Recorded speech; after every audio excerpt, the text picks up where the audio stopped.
Otherworldly Evil Monarch, Bab 66, Judul, Klan Kota Utara dalam Pengepungan.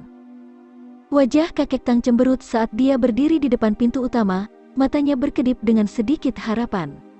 Dia akhirnya menemukan jejak sesuatu, yang mungkin bisa menjadi petunjuk atau tidak.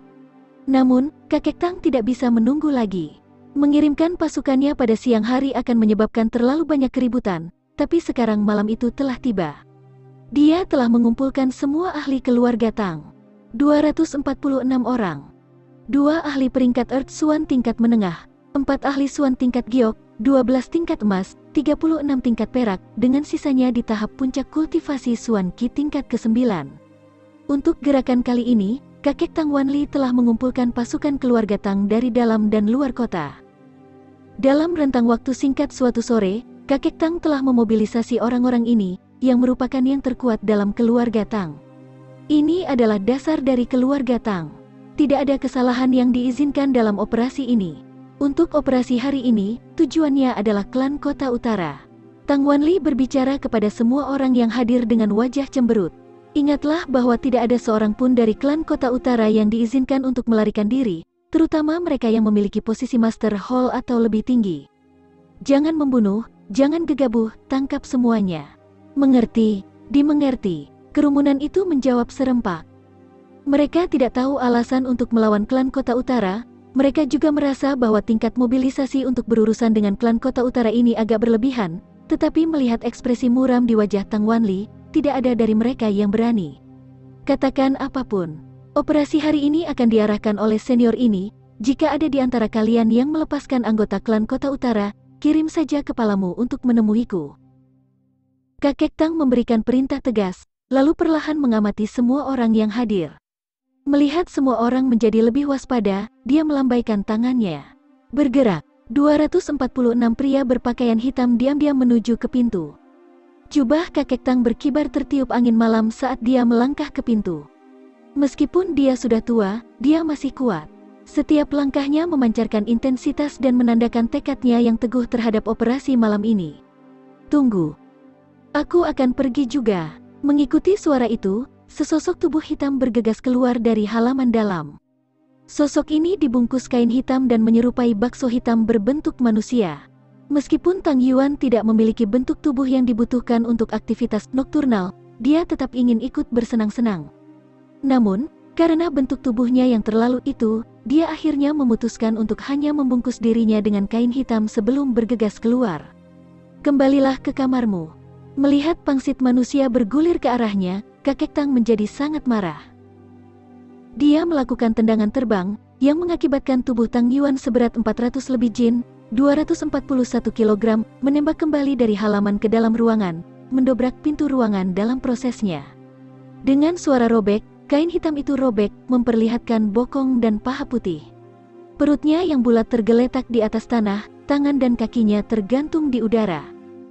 Seperti kura-kura yang jatuh terbalik, dia melambaikan tangannya di udara beberapa kali tanpa ada yang bisa mengangkat dirinya dari tanah. Setelah berguling 2 kali, dia akhirnya berhasil berdiri dengan meraih pintu. Dia melihat keluar dengan ekspresi putus asa, halamannya hitam dan kosong, tidak ada jiwa yang terlihat. Tempat tinggal megah di tengah malam yang gelap. Di dalam kediaman adalah kepemimpinan klan Kota Utara. Janggut kakek Tang berkibar saat dia mengatur anak buahnya. Lebih dari 100 ahli tingkat tinggi diatur di sini, menyebabkan kediaman besar menjadi terisi. Semua orang tetap terengah-engah saat mereka menunggu dengan tenang sampai kakek Tang mengeluarkan perintahnya. Adapun 100 pria lainnya, kakek Tang memisahkan mereka menjadi 4 kelompok, masing-masing ditugaskan untuk menutupi 4 pintu klan Kota Utara, bawahan mereka, kasino, rumah bordil, dan semua tempat lain yang terhubung ke klan Kota Utara, bahkan rumah dari semua pimpinan klan Kota Utara. Kakek Tang bermaksud menyapu semuanya dari luar ke dalam, tidak menyisakan satupun. Kepemimpinan klan Kota Utara akan ditinggalkan untuk yang terakhir. Dengan lebih dari 100 ahli tingkat tinggi mengelilingi kediaman, orang-orang di dalamnya benar-benar terjebak tanpa harapan untuk melarikan diri. Siapapun yang keluar akan ditangkap. Selain itu, dia bisa memanfaatkan jenis serangan pisau tumpul ini untuk menyelidiki sikap klan Kota Utara. Jika klan Kota Utara tetap pasif, menempatkan diri mereka pada belas kasihannya, itu berarti klan Kota Utara tidak ada hubungannya dengan kasus pencurian kediaman Tang. Bahkan jika ada beberapa hubungan, itu mungkin hal yang sepele. Namun, jika klan Kota Utara harus melawan mati-matian sampai mati untuk melarikan diri, kakek Tang percaya itu akan menandakan dia menangkap ikan besar. Bahkan sekarang, kakek Tang merasa ragu terhadap informasi yang diberikan oleh Tang Yuan ini. Akan lebih akurat untuk mengatakan bahwa dia sangat skeptis terhadapnya. Sebuah petunjuk yang ditemukan oleh para debauci terkenal, Jun Moxi dan Tang Yuan. Tidak peduli bagaimana aku melihatnya, kredibilitasnya terlalu rendah. Jika aku harus mengatakannya, siapa yang akan percaya? Sayangnya, aku hanya bisa menyalahkan diri sendiri karena terlalu terbawa suasana. Bagaimanapun, aku terlalu putus asa sekarang. Aku hanya akan menganggap ini sebagai tindakan membantu orang biasa menyingkirkan beberapa momok. Namun, jika aku mengetahui bahwa masalah ini adalah tipuan dari dua orang playboy yang mencoba menyelesaikan nilai pribadi mereka.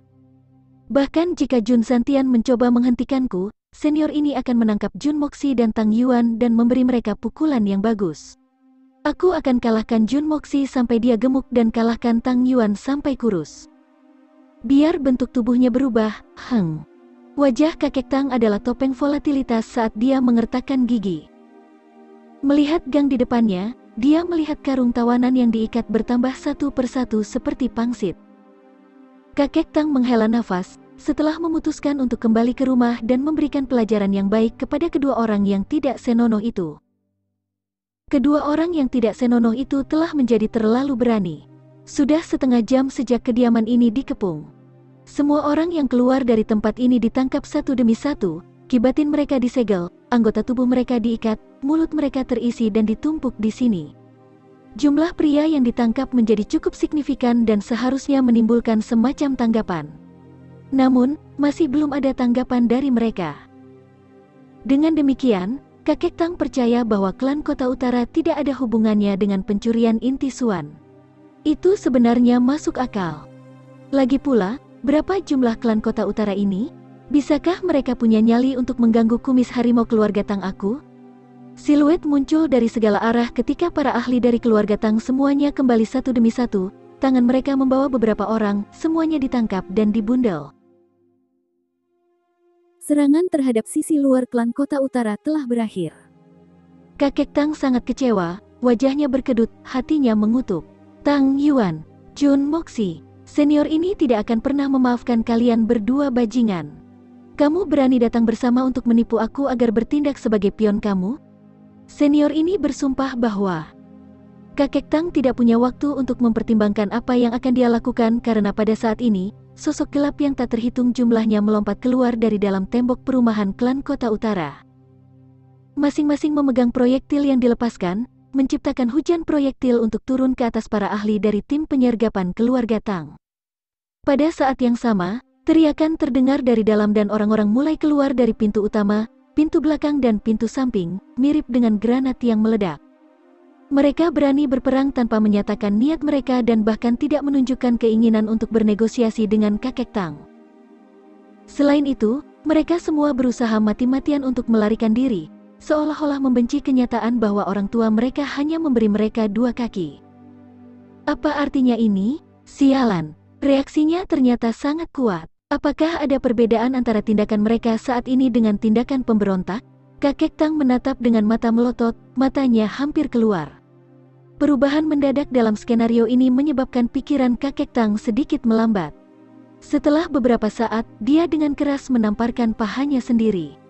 Rasa sakit itu menyebabkan dia menghembuskan napas, jantungnya meledak karena kegembiraan.